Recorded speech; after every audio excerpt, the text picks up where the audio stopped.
tikman natin yung aking ginawang yellow cake at yung leche flan. Siyempre, may kutsara. Tara, akit tayo sa taas. Anyway guys, tulog ang mga kids, kaya pwede na natin siyang tikman. Unang kagat. Wow, parehas ang sarap niya, Mars.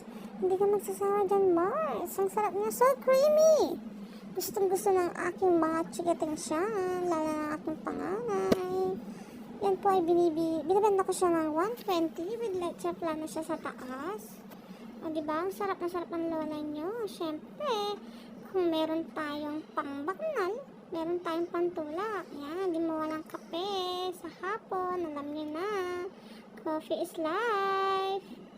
Yan, titikman natin yung may, ano po siya sa taas. Yung meron siyang leche flan, guys.